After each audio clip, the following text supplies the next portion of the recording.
Can you take us back to the night at WrestleMania 4 when you and Axe capture the tag team belts for the first time? Yeah, like I can't remember all the details and everything, but that was when we were at Trump Plaza, Yeah. and I met Donald Trump and his wife back then. Great, great people. Um, we didn't know we were going to win the titles that night. Uh, we knew we were going to, um, right before the match happened. That's when they came out and said that we were going to win the titles. And we were supposed to work a big program with Tom Zink and Rick Martel.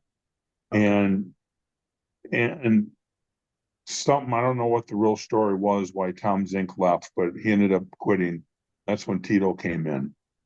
So uh, now we're going to work an angle with those guys. The best thing, for the Demolition to get over and to become real heels was to beat those two good-looking baby faces and cheat. So um, when we went through the curtain, I've already had so many matches in my career and everything.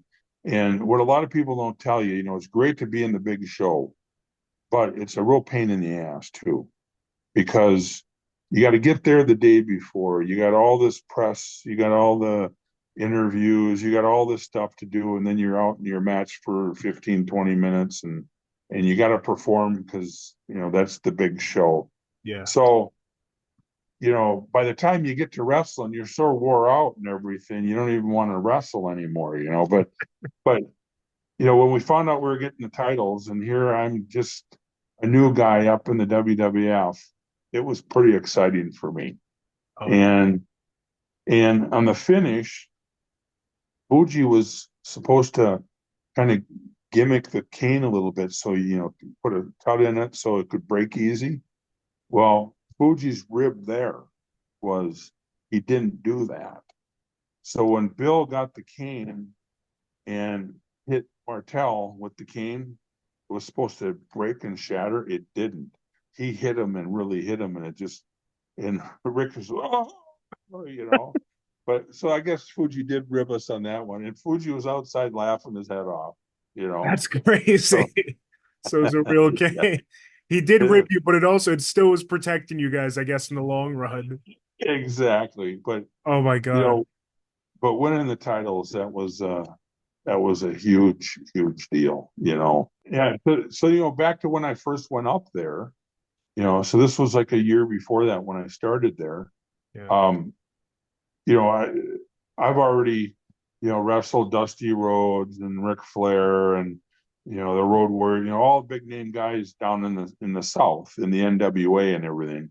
Yeah. And when I got the word to go to the WWF, it seemed like the stars were much bigger there. You had Hulk Hogan, you had Jimmy Snuka, Paul Orndorff, Yeah. Morocco, because the TV just kind of made you bigger stars. It seemed like it wasn't that the guys were wrestlers were any different than where we were, but it just kind of seemed that way.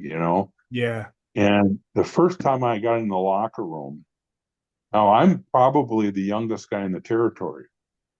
And back then, to make it to the WWF, you had to be very experienced to be able to even, you know, be in a match there. Yeah. So, I've already had, 3, 4 years of wrestling every single day. So I was pretty experienced, but I still had a lot to learn. When I walked in the locker room, I was with Bill and everybody knew Bill. So it gave me instant credibility being with Bill. So when I walk in, first guy I meet, Don Morocco, Jimmy Snuka, Hulk Hogan, Andre the Giant, all these guys going in a circle, shaking everybody's hand. And it Yeah. was like they've known me forever, you know. Wow. And I'm the young boy of the dressing room, and of course, you don't say a word. All you do is listen. And even to this day, I'm the young boy with axe. You know, when when we go to do autograph deals, we get into a car. First thing I say is, Bill, why don't you take the front seat? Just for respect. Hmm. And he says, no, Barry, you take it. I'll take the back. You can have more leg room up front and everything. Well, after all the years, I found out he goes back there and he takes a nap because whoever's driving us around, they're talking all the time to the person in the front. Oh, that's so So, funny. yeah, He's always, it's the veteran tricks, I guess. That's so it's, nice that you were so accepted though early on. yeah. Oh, unbelievable. And I love the guys. It was great. But now there was a little jealousy too, when when we got the gimmick, everybody knew, uh-oh, these guys are going to get the push. Yeah. So at first, some of the guys we were working with, it was a little tough because they want to get over and we have to get over. Yeah. So, they didn't know how we were going to work, and the way Bill and I always worked was we beat up somebody, but then when it's time for their comeback, we fly for them and put them over. Mhm. And it took a while for everybody to realize that that's how we worked. You know what I mean? Yeah. So the first month or two, or the first time you worked with somebody, it was the matches were a little tough. But then after they worked with us, piece of cake, then everybody wanted to work with us. Rewind, recap, relive. For over 50 episodes, the revolutionary force in wrestling interviews.